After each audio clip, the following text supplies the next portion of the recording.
Tonight, we slip quietly into a place most of us only picture through stained glass windows and Sunday sermons. The medieval monastery.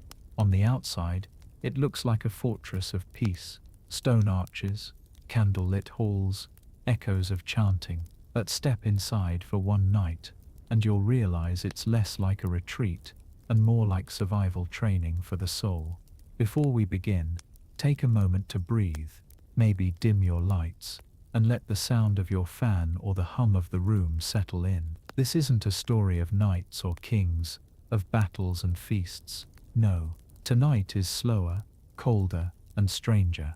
You're about to spend a night in a monastery where survival doesn't depend on swords or armor, but on your ability to endure silence, hunger, cold, and an endless cycle of prayer. And just before we walk through those monastery doors, do me one favor, like this video only if you enjoy it. Subscribe only if you want more of these slow, strange journeys through the darker corners of history. And let me know in the comments where you're listening from, and what time it is for you right now. It's always fascinating to see this sleepy community scattered across the globe, some of you listening at midnight, others in the middle of the day, sneaking history into your work break. Alright, you're standing in front of the monastery gates.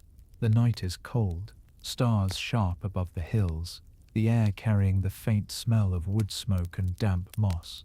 The monastery looms like a fortress. High walls, narrow windows, heavy doors meant to keep the outside world away and keep you inside. This is not a place for comfort, it's a place for discipline. The monk at the gate doesn't smile. He doesn't even greet you with words. He simply nods, gestures you through, and bolts the door behind you with an iron clang. That sound alone tells you you're not leaving until the night is over. The courtyard is dim, lit by one smoking torch. You expect chatter, laughter, or at least the sound of footsteps. But no, the air is unnervingly silent. Monks move like shadows in their black habits, heads bowed, eyes fixed on the ground. They don't speak, they don't wave, they just glide past you, vanishing into stone corridors as though they've never been there at all. This, you're told, is the Great Silence, a rule that from sundown to sunrise, no voice is raised unless it's in prayer. No whispers, no jokes, no complaints. You think you can handle it. After all, silence is restful, right? But very soon, you'll learn how crushing it feels when silence is not chosen but imposed. The smell hits you next. A monastery isn't sterile, and it's not full of incense the way movies like to pretend. The scent here is layered, damp stone, wet wool, wax candles burned down to their stubs, and underneath all of it, the faint sour tang of unwashed bodies. These men live without luxury. They rarely bathe, they own almost nothing, and the air is a stew of sweat, mildew, and cold breath. It's not a holy fragrance. It's survival. Your guide, a tired monk with red-rimmed eyes, leads you into the cloister walk, a covered stone passage that runs around the monastery's inner courtyard. The arches are beautiful in the dim light, carved with faint patterns of vines and crosses, but beauty doesn't keep you warm. The wind knifes through the open arches, and you shiver. The monk doesn't react. He's used to it. You, however, will be cold all night. He points you toward the dormitory, a vast hall with rows of wooden pallets. This will be your bed. Don't expect comfort. Each pallet is a hard board with a thin mat of straw that smells faintly of mold. A single wool blanket lies folded at the end. Lice, of course, are included at no extra charge. They thrive here. Monks see them as part of the body's burden, a constant reminder that flesh is weak and that the spirit matters more. You, however, will scratch and squirm through the night, your skin crawling as though the devil himself were nibbling at your ankles. Above you, the roof creaks. The dormitory is a cavernous place, and every cough, every snore, every shift of straw echoes endlessly. Privacy doesn't exist here. You are just one body among dozens, and you're expected to merge into the rhythm of the community. That rhythm is prayer, and it begins when the bells toll. not once, not twice, but 7 times through the night and day, dragging you from whatever shallow sleep you can find. You lay down, try to settle in, but already the air feels strange. Too quiet, too heavy. In your normal life, silence is soothing. Here, it's oppressive, like a weight on your chest. The only sound is the faint rustle of robes as monks file into their beds, crossing themselves before lying stiffly on their backs. No one rolls over, no one sighs, no one talks in their sleep. The discipline is terrifying. It makes you hyper-aware of every itch, every shuffle of straw beneath you, and then before your eyes have even closed, the first bell rings. It's not a gentle chime. It's a booming iron clang that echoes through the halls, vibrating through the stones. Midnight, the first service, matins. Every monk rises instantly, pulling on their habits, filing silently toward the chapel. You stumble after them, bleary-eyed, heart pounding, stomach already knotted. The chapel is vast, lit only by candles. Shadows leap up the stone walls, making the saints carved in niches look alive. The chanting begins, low, droning Latin psalms that stretch on for what feels like hours. The air is freezing. Your breath fogs in the dim light, your toes go numb, and the monotony of the chanting drills into your skull like water dripping on stone. This is prayer, yes, but it's also endurance. The service is long, the benches are hard, and you fight the urge to slump, to yawn, to fall asleep right there. But if you do, someone will notice, and the punishment will not be kind. By the time the chanting stops, your head feels stuffed with wool, your body weak with exhaustion. But don't think you're going back to sleep for long. The monks file back to the dormitory, lie down again, and you follow. The straw mat is no more comfortable than before. The lice are still awake, and just as your eyes begin to close, the bell tolls again. It's time for another service. This cycle will continue all night. Sleep will come in scraps, an hour here, 40 minutes there, shredded by bells, prayers and cold. By dawn, you will feel not rested, but shattered. And that's only the beginning. Tonight, you thought you were stepping into a place of peace. Instead, you've stepped into a machine designed to break down your body so your soul can rise.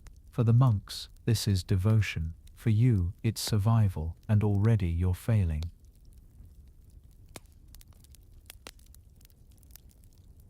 You've survived your first hour in the monastery. That in itself is an achievement.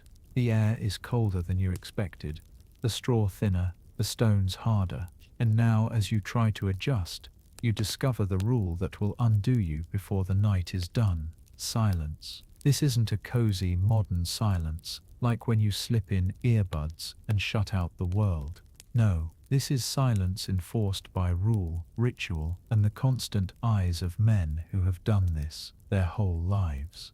It's the kind of silence that can drive you mad. The rule of silence. Medieval monasteries were governed by a text known as the Rule of Saint Benedict. It was written in the 6th century and spread across Christendom like wildfire, shaping almost every monastery from Italy to England. In it, silence wasn't just a polite suggestion. It was a demand, a cornerstone of monastic discipline. According to Benedict, speech was dangerous. Words could lead to gossip. Gossip led to sin. Sin led to hellfire. Better to keep your mouth shut, swallow your thoughts, and save your voice for prayer. So here you are, lying stiff on your straw pallet, your body itching with lice, your mind buzzing with thoughts you're not allowed to say out loud. You want to whisper a joke to the monk beside you. You want to ask, is this really how you sleep every night? But if you open your mouth, you'll break the silence. And in this place, breaking silence is no small thing. A world without words. Imagine trying to survive a single night where even coughing too loudly might earn you a glare. No idle chatter, no late-night stories, no comfort in conversation. You are reduced to a body and a mind, both locked in a stone cage of discipline, and you're not used to this. You grew up with the constant hum of noise, markets, taverns, arguments, laughter, your neighbor's goat bleating at sunrise. But here, nothing. Silence stretches so thick you can hear your own heartbeat. The shuffle of a footstep echoes like thunder. When a rat scurries across the dormitory floor, every monk notices, but none will speak. The great silence, as it was called, was absolute. It lasted from the final evening prayers until dawn, broken only by the toll of bells dragging everyone to the next set of devotions. The toll on the mind. You might think silence would be restful, but for someone like you, new, untrained, undisciplined, it's torture. Your thoughts won't stop racing. What if you snore? What if your stomach growls too loudly? What if you talk in your sleep? And then of course the worst thought of all creeps in: what if you can't endure this? The monks don't seem to struggle. Their faces are blank, their eyes lowered. Some look serene, others simply exhausted. They've lived like this for years. Their minds have been hammered into obedience. Yours has not. By the end of the first hour, you are desperate to say something, even one word. But no. The language of gestures, of course. Monasteries weren't completely without communication. Over centuries, monks developed elaborate systems of gestures. Want bread at dinner? Mimic the shape of a loaf with your hands. Need water? Pretend to drink from an invisible cup. But these signals were rigid, limited, and humorless. There was no gesture for, "My spine feels like it's been snapped in two by this straw mattress." Try surviving this kind of communication breakdown. You want to scream or laugh or even groan, but every sound feels forbidden. It's a survival test of the mind more than the body. The rule was designed this way. Every ounce of individuality is crushed. You aren't you anymore. You are just another silent shadow in the dormitory. Fear of breaking the rule. And what happens if you slip? Say you mutter something by accident. A curse, a sigh, a plea. Well, in many monasteries, punishment was swift. You might be forced to lie prostrate in the chapel, confess before your brothers, or endure fasting. The point wasn't just discipline. It was humiliation, a reminder that the monastery wasn't built for comfort. It was built to crush pride and strip the self bare.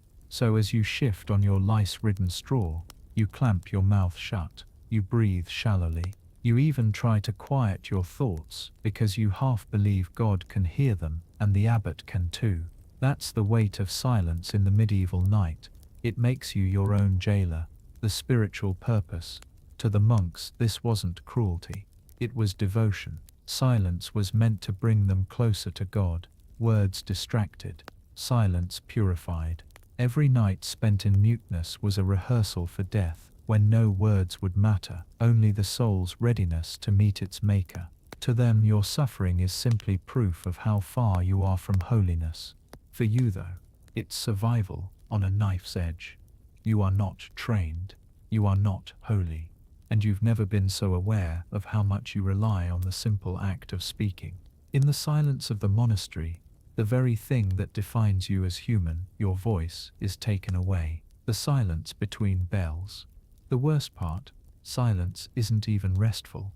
Just when you think you've managed to drift into uneasy sleep, the bell tolls again. Its iron voice splits the silence like a blade, calling everyone back to the chapel. The monks rise in silence, moving like shadows. You stumble after them, exhausted, craving just one word, one laugh, one human sound. But there's only chanting ahead, and more silence after.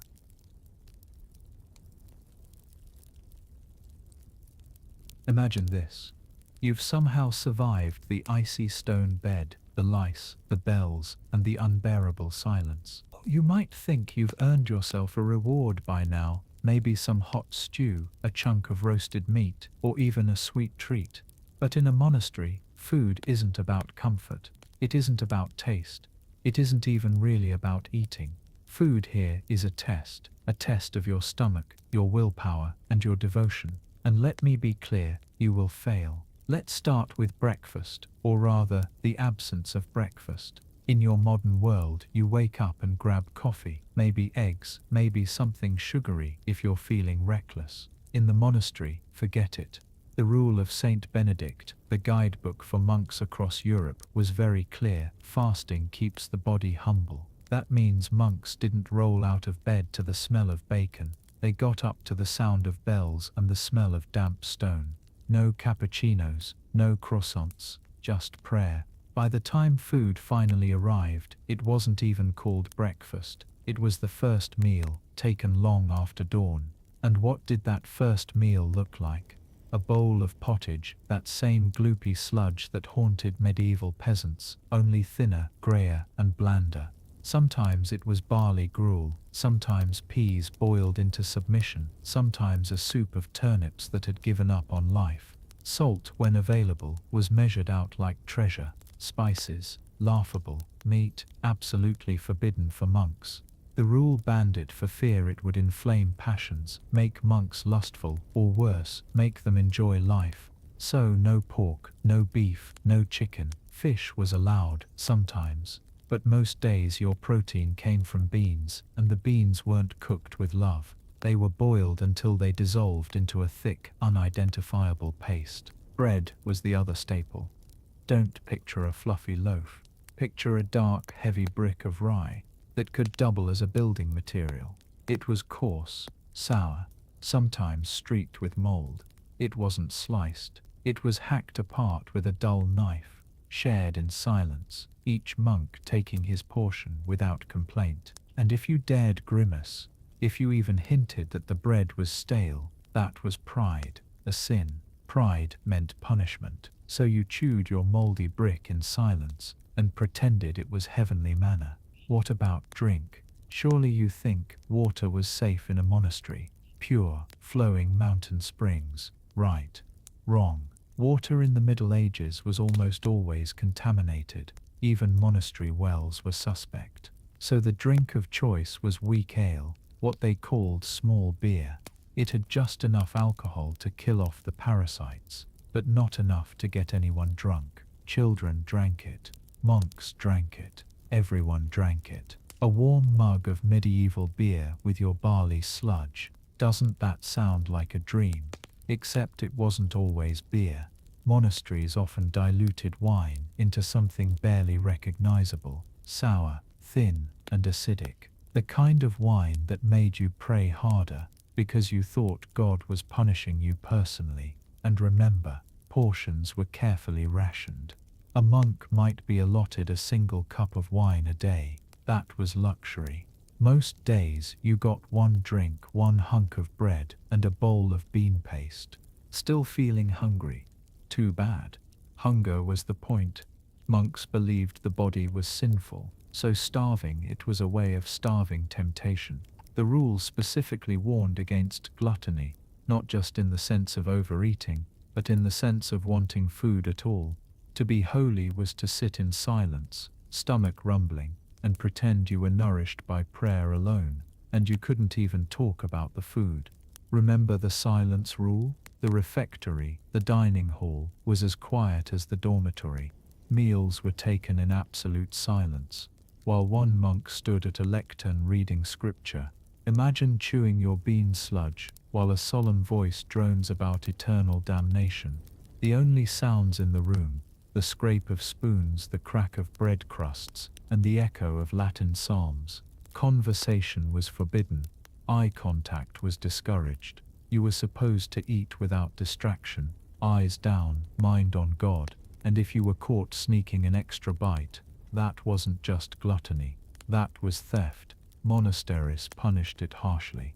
You might be denied your next meal, made to fast while others ate. You might be forced to confess publicly, kneeling in the refectory while everyone else chewed their grey stew.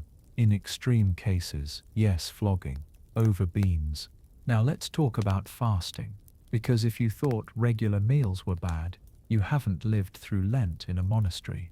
The fasting calendar in medieval Europe was brutal. At least half the year was designated as a fast. That meant no meat, no dairy, no eggs, sometimes no fish, and drastically reduced portions. During Lent, a monk might get one meal a day, a bowl of peas and some bread. That's it, and yet work never stopped. You still had to rise for prayers, copy manuscripts, tend gardens, and chant psalms on an empty stomach. It wasn't just Lent. Advent was also a fast, so were vigils for major feasts. Wednesdays and Fridays were often meatless, even outside of Lent. Imagine living in a world where nearly every other day was a fast day. You're already malnourished, and the calendar just keeps taking food away. And then there were punishments. If a monk broke the silence, or showed pride, or fell asleep during prayers, he might be denied food altogether. Imagine you've worked in the monastery garden all day, your stomach is aching, and when supper comes, you are ordered to stand aside and watch others eat.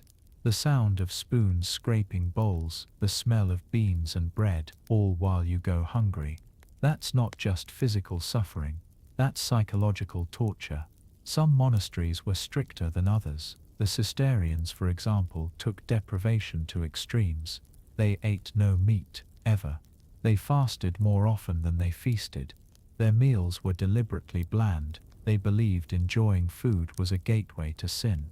Imagine chewing boiled cabbage until your teeth ached, then thanking God for the privilege. And remember, no snacking.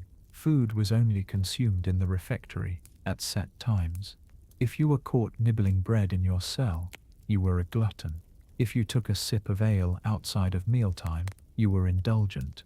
Every bite was regulated, every crumb spiritualized. Food wasn't about survival, it was about discipline. Now imagine being an outsider, a guest.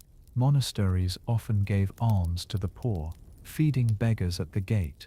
But even then, the portions were pitiful. A chunk of bread, a ladle of thin soup, maybe a sprig of herbs. For you, the visiting outsider, that's your survival ration. And if you complain, you're ungrateful. Worse, you're sinful. All this deprivation had consequences. Malnutrition was common.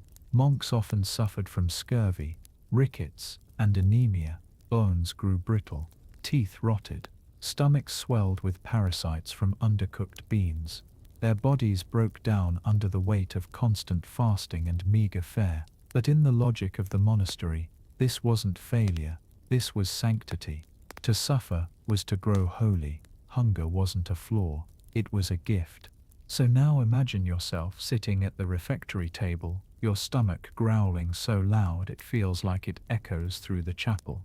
Before you, a bowl of Gray's stew, a chunk of hard bread, and a mug of sour ale. Around you, monks chewing in silence, eyes lowered, listening to scripture. No one talks. No one smiles. No one enjoys themselves. And you're expected to believe this is the feast of the faithful. You wouldn't survive it. Not the hunger, not the silence, not the endless rules. By the end of one night, your modern brain would be screaming for a snack, a cup of coffee, a midnight slice of pizza. Instead, you get barley gruel and punishment. Monastic food wasn't a comfort, it was a cross. And if you stayed here long enough, you'd learn that every bite you swallowed wasn't for your body, it was for your soul.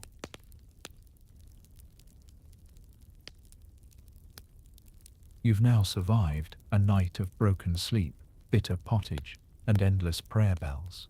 But the real danger isn't the cold or the hunger, it's the rules. Because inside a medieval monastery, the rules govern everything.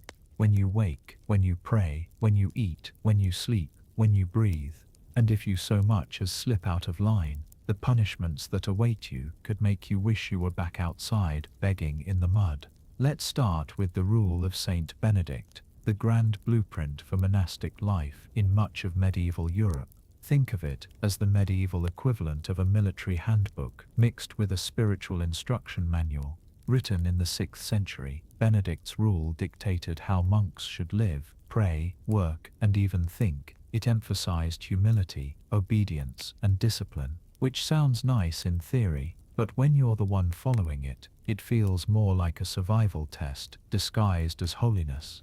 The first thing you notice is that you don't belong to yourself anymore. You've handed over your body, your time, and even your thoughts to the monastery. Individual freedom, that's not a thing here. Every moment of your life is now under the gaze of the abbot, the stern figure at the head of the community. He's father, judge, and warden rolled into one.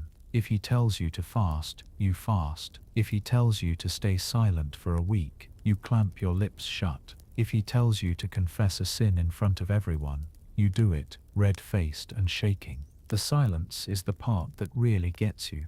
You've already learned from last night that silence isn't just a rule, it's a way of life. The monks believed silence kept the soul pure and focused on God. But for you, it's suffocating. Imagine living in a world where small talk is a sin. You can't chat about the weather, you can't complain about the food, you can't whisper a joke to the monk next to you. Your tongue feels heavy in your mouth from the words you never speak. You communicate in hand signals or not at all. And the longer you stay silent, the more you start to feel yourself unravel. Break the silence though, and punishment comes swiftly. The punishments range from humiliating to brutal. Forget your prayer lines. You'll be made to eat on the floor, away from the others. Nod off during service. Expect to stand with your arms outstretched for hours until your muscles tremble with exhaustion.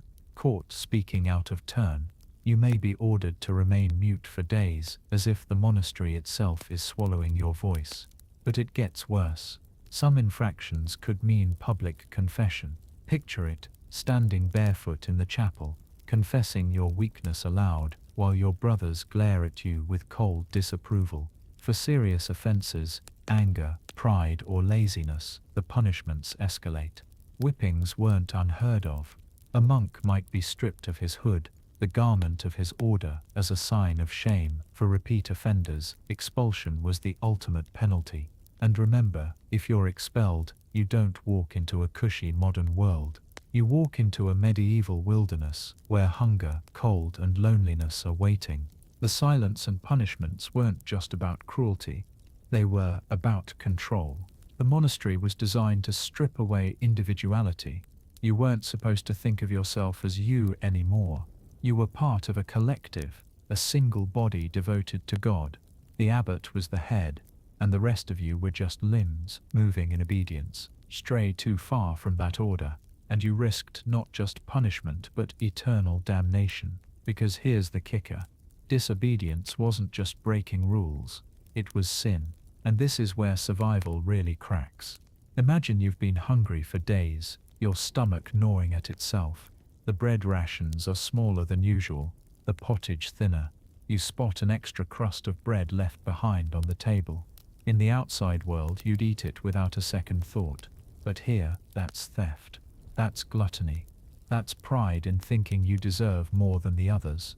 Take a bite, and you'll be dragged before the community to confess. Leave it alone, and you go to bed starving. Survival instinct clashes with spiritual law, and you lose either way. Even your thoughts are policed. Anger, sin. Lust, sin. Pride, the biggest sin of all. If you so much as look at another monk with irritation, you're supposed to confess it. You find yourself lying awake at night, replaying every small thought, terrified you've failed. The monastery has crawled inside your mind, and there's no escape. For the monks, this was discipline. For you, it's torture, because every natural instinct to eat, to laugh, to speak, to dream is stifled under stone and silence. Your humanity feels like a burden you're expected to peel away, layer by layer, until all that's left is obedience. And yet, some monks thrived in this system. They believed silence brought them closer to God, that punishments kept them humble, that rules saved their souls. For them, the monastery wasn't a prison, it was salvation. But you're not built for it. By the end of a single night, you're already cracking under the weight of the rules. The silence makes your mind scream, the punishments make you cower. The constant scrutiny makes you long for freedom, even if freedom means hunger and danger beyond the walls. So if you think you'd stroll into a medieval monastery and find peace, think again. The peace here is forged from discipline, silence and fear. And unless you're prepared to give up everything, your voice, your will, your humanity, you wouldn't survive it. Not even for a night. So you've made it this far. You survived the bells, the prayers, the rules, and the silence. You've been shouted at by a stern abbot, stared down by saints painted on cold stone walls, and shivered through midnight services that felt like rehearsals for eternity. Congratulations. Now you're hungry. And hunger, in a medieval monastery, wasn't an accident. It was the point. If you thought monastery life meant endless loaves of bread, barrels of wine, and feasts in echoing halls, you've been reading the wrong fairy tales. Forget the idea of rotund monks with bellies full of roasted meats. Those are caricatures invented centuries later, mostly by people who never had to actually live inside cloister walls. In reality, your stomach would be gnawing at itself by dawn, begging for mercy. And the monks would nod sagely and tell you it was good for your soul. The theology of hunger. Let's start here. Fasting wasn't punishment. It was piety. It was theology turned into menu planning. According to the rule of Saint Benedict, monks weren't supposed to eat until mid-morning at the earliest, sometimes not until noon, and even then the food was sparse, plain, and utterly uninspiring. Why? Because eating too much was a gateway to sin. Gluttony wasn't just one of the 7 deadly sins, it was one of the most obvious to spot. After all, you couldn't hide a belly bulging under a wool robe. Food, in monastic thought, was a test of discipline. Every mouthful was a reminder of humility, moderation, and sacrifice. If you wanted to fill your belly, you were already failing spiritually. So meals were not designed to nourish or delight, but to restrain, to humble, and to remind you that heaven, not earth, was your true home. Unfortunately for you, heaven doesn't serve breakfast. What's on the monastic menu? When the refectory bell finally clangs and you file in with the others, don't expect variety. Meals revolved around the holy trinity of monastic cuisine: bread, pottage, and ale. The bread wasn't fluffy, golden, or fragrant. It was hard, dense, and often stale. The monks baked it in massive ovens, sometimes just once a week, and the loaves would sit in storage until they were more brick than bread. You didn't slice it, you chipped away at it like a mason at limestone. In bad years, acorns, pea flour, or even sawdust might get mixed in just to stretch supplies. Then came the pottage. This was the catch-all stew that defined medieval peasant life and seeped into monasteries too. A gloopy, ever-simmering sludge of grains, root vegetables, and whatever the garden coughed up that season. Carrots if you were lucky, beans if the harvest was kind, turnips almost always, because God in his infinite mystery seems to have cursed Europe with an abundance of turnips. It was reheated day after day, with new ingredients ladled on top of yesterday's, until it resembled less a meal and more a geological formation. And to wash it down? Weak ale, brewed from barley, barely alcoholic, cloudy as swamp water. Every sip tasted faintly of damp wood and desperation. Why ale? Because water was dangerous. Streams and wells could carry disease. But the brewing process boiled it, making it safer. Children drank ale. Monks drank ale. Everyone drank ale. At dawn, at dusk, during Lent, during Advent, ale was constant. Don't imagine yourself pleasantly tipsy though. This stuff was so weak you'd need gallons to feel it. Mostly, it just filled your bladder. The eternal fast now. Here's where your survival instincts really start screaming. Monks fasted. A lot. Not just during Lent, but on Wednesdays and Fridays, on vigils before feast days, on countless holy occasions peppered throughout the calendar. In fact, for monks, fasting wasn't an event. It was life. And fasting didn't always mean nothing at all. It often meant no meat, no dairy, sometimes no fish, and smaller portions of the already meager meals. The Cistercians, a particularly strict order, eliminated meat entirely. Imagine centuries of meals without so much as a scrap of chicken or pork. You could survive it, technically, but thrive? Forget it. What about feast days, you ask? Surely those were better. Yes, but only by monastic standards. A feast might mean an extra loaf of bread, a splash of better ale, or glory of glories, cheese, occasionally, fish. But don't picture whole salmon sizzling on a platter. Picture dried, salted herring so tough you could use it as a weapon. Silence at the table. As you sit in the refectory, bowl in front of you, another rule smacks you across the face: silence. You don't get to chat about your day, complain about the pottage, or joke about Brother Thomas spilling ale down his robe again. Meals were eaten in absolute silence. The only voice allowed was the lector, a monk at a lectern, reading scripture aloud. So while you chew on your stale bread and sludge, you're also digesting endless sermons.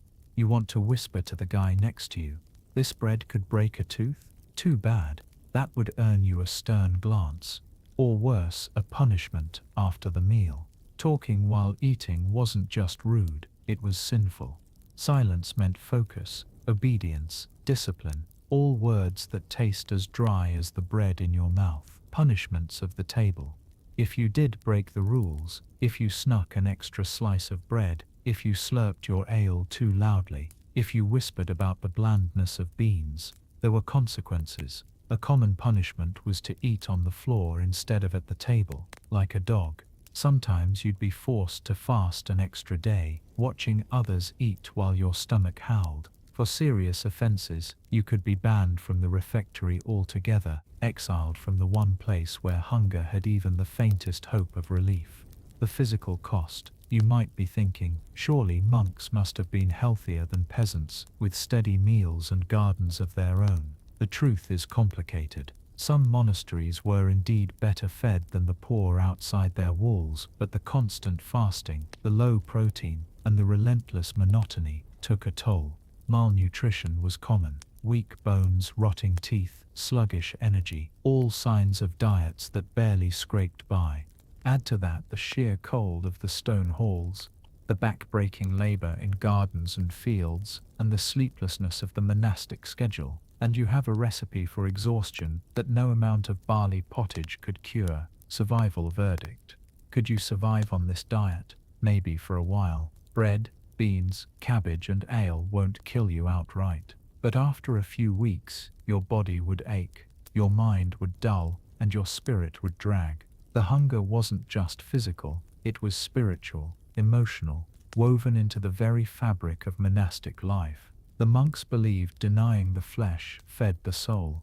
You'd just be starving, staring at a turnip, and wondering if God really needed you to chew through this particular root of misery. By the time you stumble out of the refectory, your stomach is half empty, your spirit fully drained, and your body already bracing for the next fast. Welcome to dinner in a medieval monastery, nourishment optional.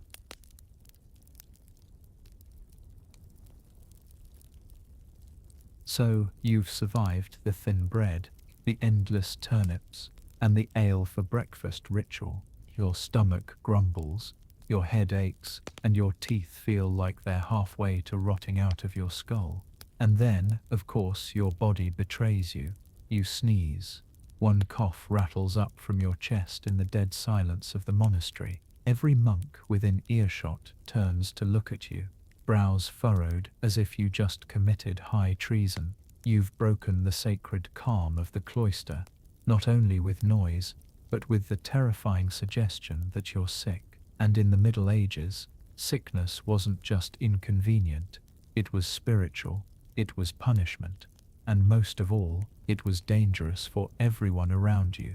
The monastic ward, healing, or waiting room for death. Most monasteries had an infirmary, a place set aside for the sick. At first glance, you might imagine it as something like a medieval hospital, neat beds, careful nurses, and gentle concern. The truth? Think more along the lines of a drafty stone barn filled with straw pallets, moaning bodies, and the overwhelming scent of sweat, herbs, and decay. The infirmary wasn't where you went to get well, it was where you went when the brothers wanted you quarantined, or when death seemed imminent. Illness was treated, yes, but the treatments were rooted in a blend of superstition, theology, and a little herbal knowledge. The first diagnosis wasn't you caught a cold, it was your humors are unbalanced. Medieval medicine revolved around the four humors: blood, phlegm, yellow bile, and black bile. Too much of one, too little of another, that's why you were sick. Got a fever, clearly too much blood. The cure? Drain some out. A monk with a steady hand might cut your vein with a knife or apply leeches. You lose half a pint of blood, grow faint, and collapse into your straw mattress. Congratulations, you've been treated. Herbs, roots, and holy water. But not all remedies were so brutal. Monks were famous for their herbal gardens filled with sage, mint, rosemary, fennel, and dozens of other plants. They copied ancient texts, especially those of Galen and Hippocrates, but they also relied on centuries of folk wisdom. If you had stomach pain, you might be given fennel or mint. For wounds, they might apply a paste of honey and herbs, which, in fairness, sometimes actually worked. But alongside the practical herbs came the spiritual cures. Holy water sprinkled on your forehead, prayers chanted over your sickbed, relics placed beneath your pillow, as though the bone fragment of a long-dead saint could chase fever out of your body. Sometimes monks would write verses from the Psalms on scraps of parchment and hang them around your neck like amulets. Science and scripture blurred into one long, desperate attempt to cheat death. Suffering as salvation. But here's the catch. In the medieval monastery, pain wasn't just tolerated, it was sanctified. Illness was often seen as God's punishment or God's test. So if you groaned too much, if you begged for relief, you weren't just a nuisance, you were failing spiritually. The proper response was submission, acceptance, prayer. Enduring pain without complaint was considered holy. So when you're lying on your straw pallet, fever breaking your body in half, don't expect sympathy. Expect your brothers to nod solemnly and tell you to offer your suffering up to Christ. It's not exactly comforting, but it was part of their worldview, salvation through suffering, surgery without anesthesia. And then there's the really bad news. What if your problem isn't a fever? What if you've gashed your leg in the garden or cracked a rib in the workshop? Well, now you're headed for medieval surgery. And yes, it was just as horrific as it sounds. There's no anesthesia, no antiseptic, no sterile instruments. A monk surgeon would simply heat a knife in the fire, partly to cauterize, partly for show. Then he'd cut into your flesh while the other monks held you down, murmuring prayers as you screamed. If you didn't faint from the pain, you might pass out from blood loss. And if you survived that, infection was lurking right behind it. One dirty blade, one unwashed hand, and you'd be writhing with fever a few days later, all for the privilege of being helped. The mystery of night terror's night in the infirmary was worse than the day. The silence was broken by coughs, wheezing, prayers muttered in Latin, and sometimes the rattle of a dying brother's last breath. Candles sputtered against the damp, filling the space with smoke. And in the flickering shadows, your fevered mind might conjure visions. To the medieval monk, those weren't hallucinations. They were demons testing your soul. If you cried out, you were showing weakness. If you endured in silence, you were proving your holiness. It wasn't enough just to survive sickness. You had to survive it the right way. Everyday ailments that could kill you. Even the simplest issues became deadly. Toothache. Without dentistry, that could turn into an abscess.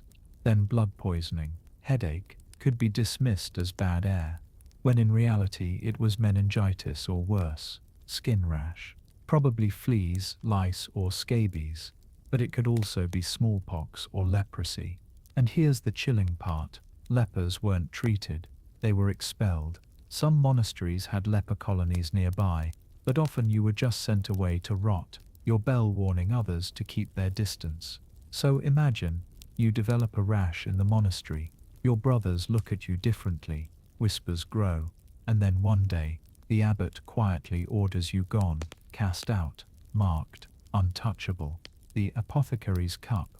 For those who weren't banished, medicine often came in liquid form.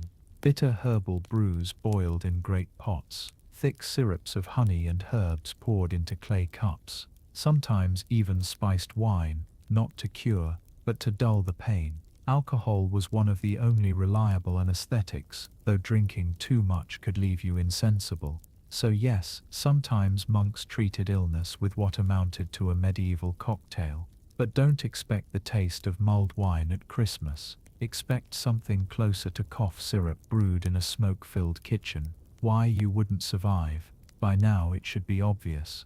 You wouldn't survive the monastery because your body, fragile and modern, isn't built for it. One fever could fell you. One infected tooth could be your end. One wound could drag you into a nightmare of pain, bloodletting, and prayer. There were no antibiotics, no anesthesia, no germ theory, only faith, herbs, and hope. And yet somehow some monks did survive.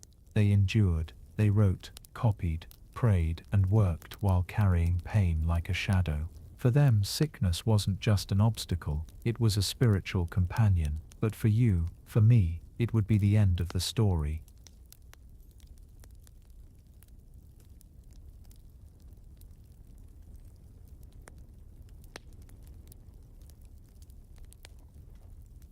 Imagine this. You've somehow survived the lice, the cold stone beds, the endless chanting, and the cabbage stew. You've even managed to keep your soul together through fasting and bloodletting. You might think you've finally cracked the code of monastic life. But the monastery has a way of reminding you that survival here isn't only about enduring hunger and sickness. It's also about discipline. Brutal, merciless, and constant. And if you thought obedience meant just keeping quiet and following the rules, think again. In a medieval monastery, discipline was not a suggestion. It was life itself. Every breath, every word, every gesture had to fit into the rhythm of the rule. If you slipped even slightly, you risked more than embarrassment. You risked punishment, sometimes humiliating, sometimes violent, and always unforgettable. The rule above all, most monasteries in Europe followed some version of the rule of Saint Benedict, written in the 6th century. It was strict, but not sadistic, at least not on paper. The rule called for moderation, obedience, humility, and above all, silence. But like all rules, interpretation was everything. And abbots, the iron-willed men at the top of the monastic food chain, often believed that strict enforcement kept the devil at bay. Imagine living in a community where even thinking too much of yourself was considered pride and therefore sin. If you were caught laughing too loudly, yawning during prayers, or heaven forbid, falling asleep in the chapel, you could be punished. Sometimes it was a mild scolding, but often it was much more public. Monastic discipline was designed to break you down, to remind you that you weren't just part of a group, you were nothing, and the group was everything. One of the most common forms of discipline was the withdrawal of speech. If you misbehaved, you might be condemned to extra silence. That sounds manageable, right?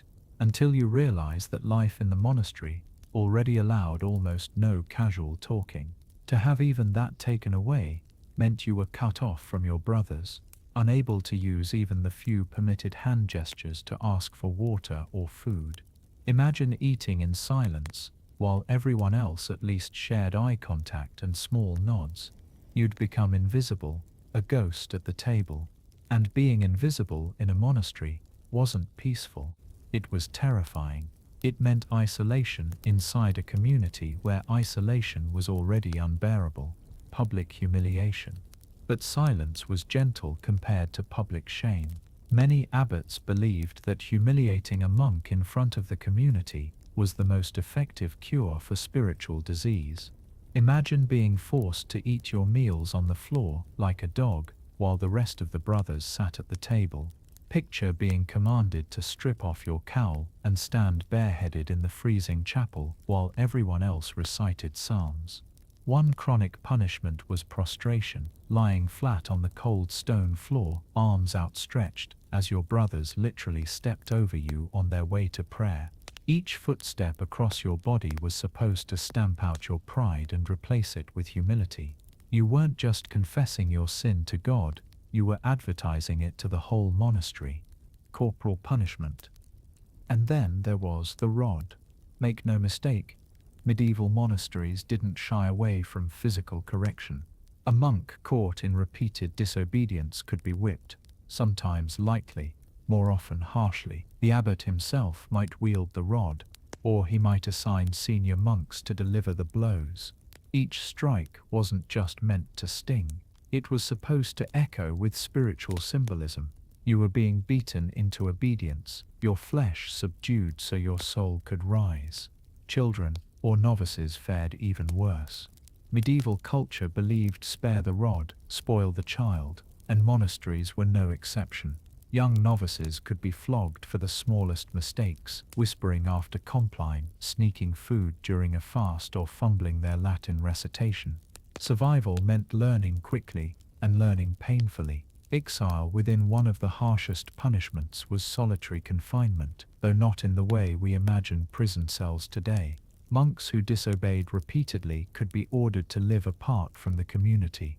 They'd be given their meals alone, assigned tasks outside the group, and cut off from communal prayer. Spiritually, this was devastating. Monastic life was built around community worship, the idea that you reached heaven together. To be barred from that was like being exiled in your own home. Some monasteries went further, forcing the punished monk to eat scraps in the corner while others feasted, or to sit in chapel but forbidden to sing or chant. Imagine standing mute while your brother's voices rose around you, the sound vibrating in your bones but leaving you unable to join. It wasn't just isolation, it was torture of the soul. Trial by ordeal, yes.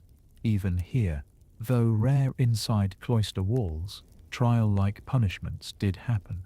Some abbots drew from broader medieval culture, testing a monk's innocence through ordeal. Did someone steal bread from the pantry? The accused might be ordered to hold a hot iron, or dip his hand into boiling water. If the wound healed cleanly, God had spoken, he was innocent. If it festered, he was guilty. The irony, of course, is that in a monastery filled with hungry men, stealing bread wasn't exactly unusual, but the punishments ensured few were desperate enough to try twice. The abbot's watchful eye. The abbot was father, ruler, and judge all rolled into one. His word was final. To disobey him wasn't just breaking a rule, it was breaking faith with God. Surviving a night in a monastery meant surviving under constant scrutiny. Did you bow low enough? Did you pronounce the psalm correctly? Did you fold your blanket without pride in your heart? Every move was monitored, every mistake recorded in silence or in whip marks. The abbot's gaze was inescapable. He represented divine authority on earth, and in the monastery, divine authority wasn't gentle, it was absolute. The spiritual justification now. Why such brutality? Because monks believed the body was a rebellious animal. To control it, you had to break it. Punishment was never just about crime. It was about salvation. Hunger, cold, humiliation, and pain were considered tools of grace. The monastery saw itself as a forge, and each monk was iron to be hammered into purity. If you cracked under the blows, physically, mentally, or spiritually, that was just proof that your soul wasn't strong enough. From the monastery's perspective, punishment wasn't cruelty, it was medicine. Medicine for pride, laziness, lust, or anger. Medicine so bitter, you might rather die than swallow it. Why? You wouldn't survive. So here's the truth. You could perhaps endure the lice. You could chew your way through sour cabbage stew. You might even get through the endless nights of chanting and frost. But punishment, that's where you'd break. The sheer weight of discipline, the constant fear of public shame, the sting of the rod, the humiliation of eating scraps on the floor, it would crush you. Because surviving a medieval monastery wasn't just about surviving hunger or sickness, it was about surviving yourself. Every impulse, every stray thought, every flicker of pride or rebellion was a potential death sentence for your spiritual reputation. And unlike hunger or disease, punishment never stopped. It was daily, constant, waiting for you in every mistake, every slip of the tongue, every moment of weakness. If you ever thought you might thrive in the quiet cloisters of medieval Europe, picture yourself lying flat on cold stone, your brothers stepping over you, your ribs aching from the rod, your stomach empty, your pride annihilated. That wasn't exceptional, that was Tuesday, and for you, you wouldn't last until Wednesday.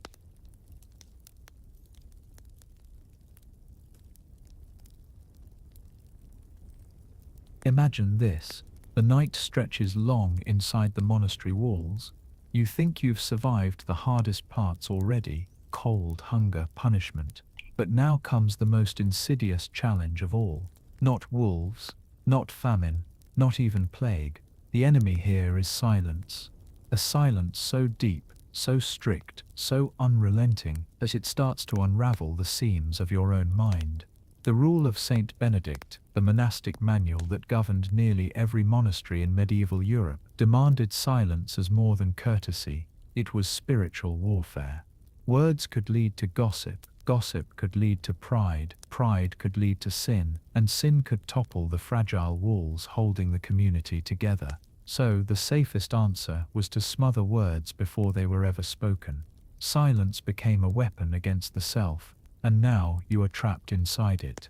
The sounds you aren't allowed to make. Your instinct, on entering such a place, might be to whisper to the monk beside you at supper, perhaps to joke about the sour ale, or complain about the frozen bread. But here, words at meals are forbidden. Instead, a single monk reads scripture aloud from a pulpit, while everyone else chews in silence. If you drop a spoon, the clang echoes like a crime. If your stomach growls too loudly, it feels like a confession of weakness. In the dormitory, where you lie side by side on straw pallets, there is no idle chatter before sleep. No whispered gossip, no small comfort of human sound. Just the creak of bodies turning, the rasp of breath, the scratch of vermin. Silence here is not peaceful, it is oppressive. The kind that makes your ears strain for sound, until even the scratching of a rat in the rafters feels deafening. The sign language of survival. Of course, monks were human. They needed to communicate, and so developed an elaborate system of signs, a silent language for daily necessities. One gesture for bread, another for water, another for the salt dish, a wave of fingers to request firewood, or the careful tracing of a circle to ask for a book. You are forced to learn quickly, because words are barred, but life still requires instructions. It seems harmless at first, almost playful, like children creating secret codes.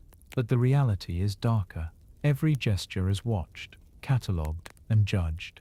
Misuse the signs, and you invite punishment. Fail to know them, and you risk starvation at the table because no one will dare break silence to help you. You will never forget the desperation of miming hunger while others ignore you, not out of cruelty, but obedience.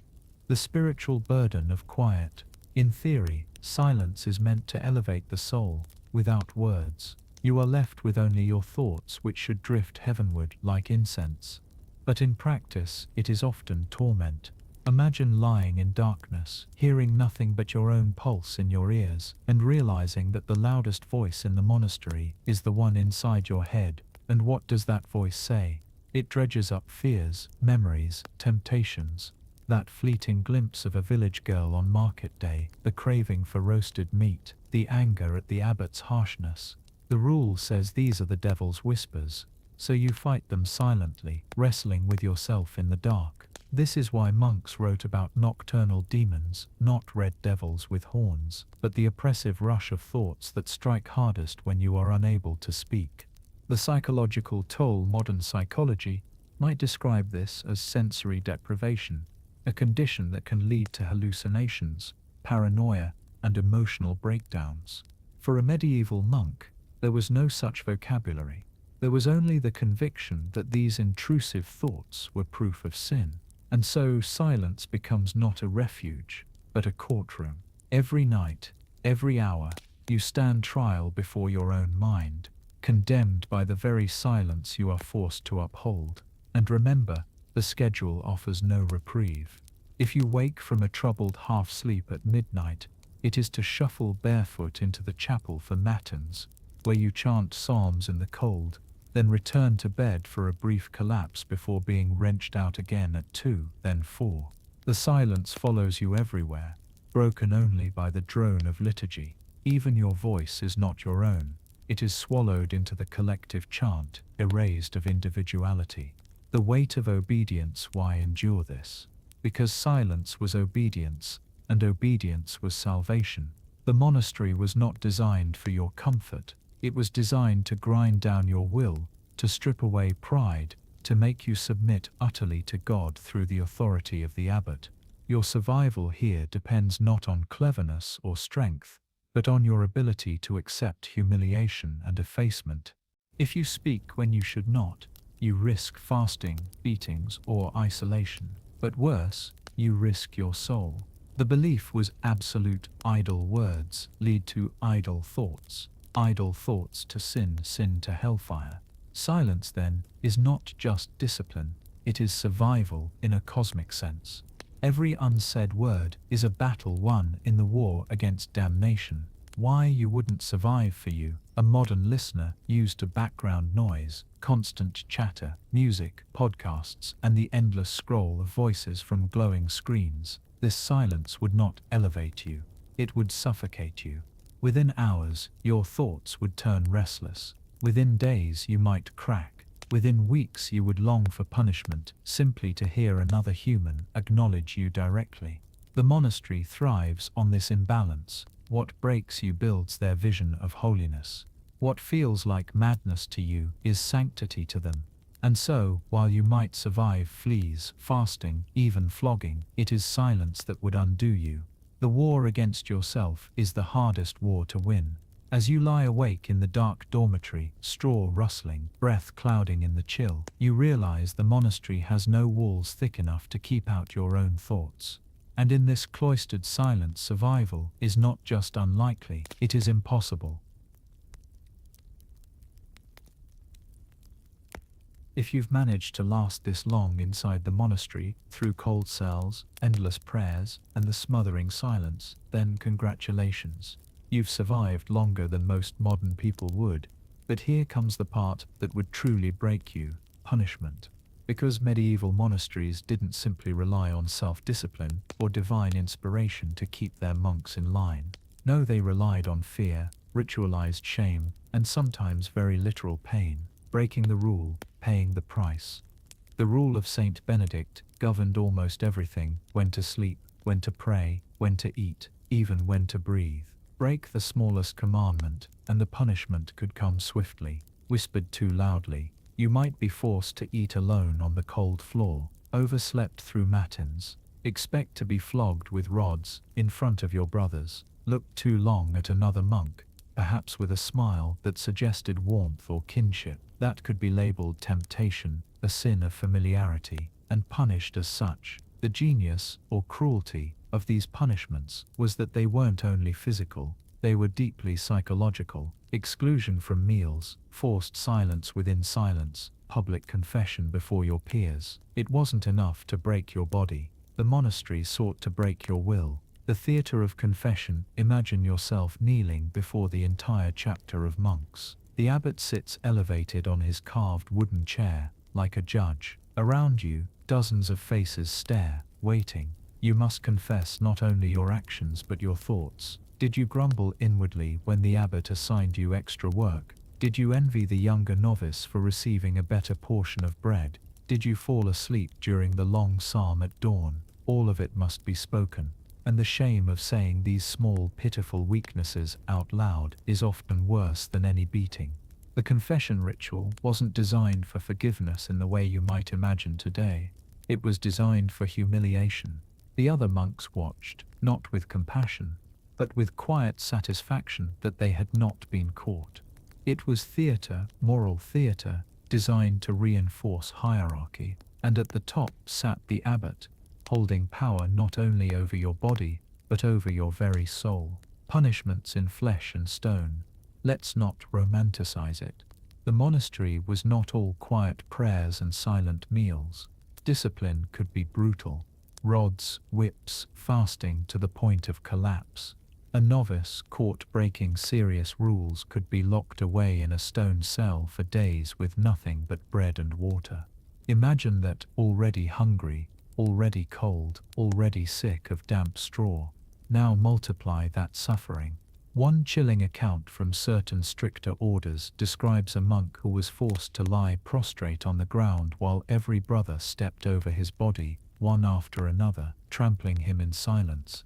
Another describes the penitential circle, where the offender knelt in the center while the community chanted psalms, turning him into a living symbol of sin.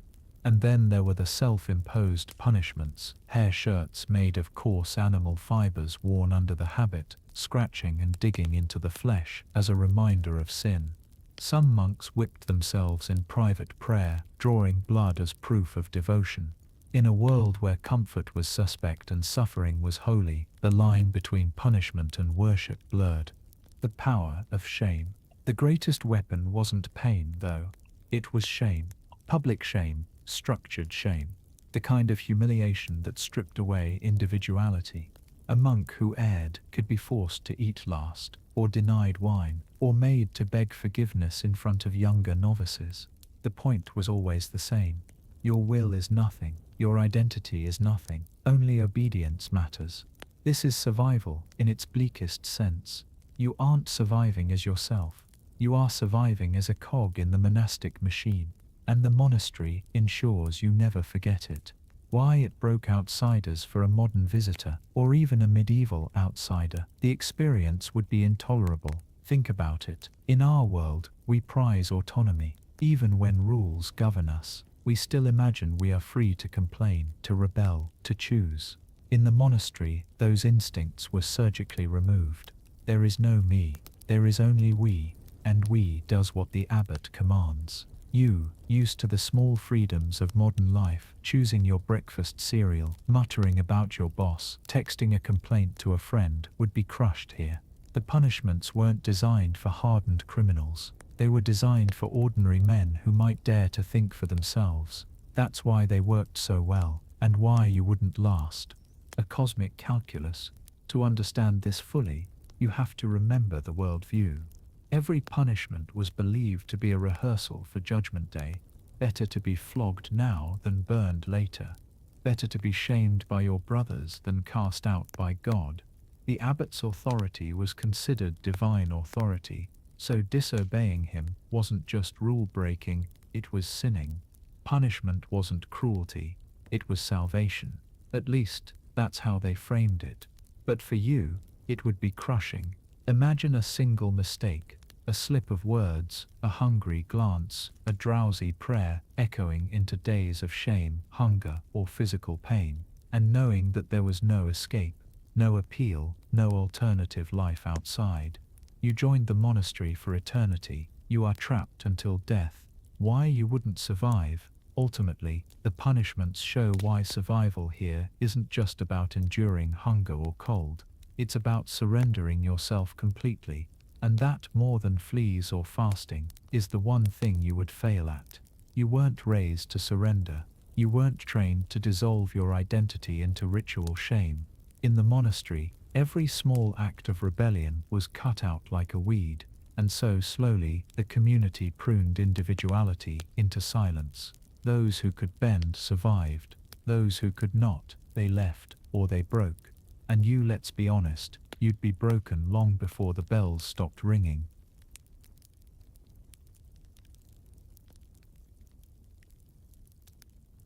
You've endured the cold stone, the endless chanting, the bitter bread, the scratching lice, and the punishing silence. You've survived confession, humiliation, and the kind of spiritual micromanagement that makes modern office culture look like a spa retreat. Now the night draws to its close. Or does it? In the monastery, time doesn't move forward, it circles endlessly, like a wheel grinding you down. And after just one night, you begin to see why most modern people wouldn't last a week here, let alone a lifetime. The cycle never ends. The bell tolls again and again and again. The rhythm has become so intrusive that it has carved itself into your bones. It doesn't matter if you're hungry, if you're tired, if your stomach churns from bad bread, or your knees ache from kneeling on stone. The bell overrides all. The monastery runs on its own clock, a holy metronome that doesn't care about your comfort. The moment one prayer ends, another begins, and when that chant fades into silence, another task is waiting. This isn't just a schedule, it's a cage. For a monk, the cycle was meant to strip away selfhood and anchor the soul in eternity. For you, though, it feels like drowning in repetition. Each hour bleeds into the next, until the night itself loses meaning. Was that the second bell, or the sixth? Except, you're not buying it. You miss warmth, you miss privacy, you miss food that isn't grey slop. And the worst part, none of this is an accident. It's engineered. The monastery is built to exhaust the body until only obedience remains. Every physical need you feel is a trap, reminding you of your weakness. And the monks who have endured it for years look at you with cold pity. They know you won't last. The silence that breaks you. If the cold and hunger don't undo you, the silence will. Not the gentle, peaceful silence you might imagine, but a sharp, oppressive quiet, broken only by chanting or bells. You cannot speak without permission. You cannot joke, you cannot sigh, you cannot even hum. Your thoughts pile up inside your skull with nowhere to go. You start talking to yourself in whispers, but that too is forbidden, so you swallow it down. It's not long before silence begins to feel like suffocation. For the monks, silence was supposed to make room for God's voice. For you, silence feels like the absence of everything human. No laughter, no conversation, no comfort. Just your own restless mind echoing back at you. In a world before books, before phones, before escape, silence becomes its own punishment. And you find yourself longing for noise, even the clatter of a market street, even the cries of children, anything but this stillness. Dreams of escape, and so before dawn breaks, your mind does what countless novices once did. It dreams of leaving. You imagine slipping away through the cloister gate, running barefoot into the woods, finding freedom in hunger rather than discipline. Maybe you could live as a hermit, or rejoin the villagers, or even hide as a wandering pilgrim. But in truth, escape is almost impossible. Leaving a monastery wasn't just walking away from a job. It was abandoning vows, spitting in the face of God, and risking damnation. The community would hunt you, condemn you, and cast your name into infamy. Better to die inside than outside. And so, you stay. The gates remain locked. The bell tolls again. And the dream of freedom fades with the sound. Survival isn't living. Here's the real truth. Even if you survived the night, even if you forced yourself through the punishments and prayers, you wouldn't be living, you'd be enduring. That was the point. Life here wasn't about joy, or freedom, or individuality. It was about stripping away every part of yourself that wasn't service to God, to the abbot, to the rule. You wouldn't survive because you wouldn't want to. For the monks, perhaps this was holy. For you, raised in a world of choice and comfort, it is hell. And even the faithful admitted it was brutal. Monks wrote of their struggles, their temptations, their despair. The monastery was never meant to be easy. It was meant to break you into something else. What the monastery gave and took but as before we leave, it's worth reflecting. Because the monastery wasn't only misery, it was also survival for the larger world. The monks preserved knowledge, copied texts, grew crops, healed the sick, and gave shelter to travelers. Without them, much of history might have been lost. They believed their suffering had purpose, and maybe, in a way, it did. Still, it came at a price. Individuality was erased. Lives were shortened by harsh discipline. Joy was rationed, if allowed at all. They traded freedom for faith. And whether that was worth it, well, that depends on whether you think eternity is worth one miserable night. Why, you wouldn't survive. So here's where we end.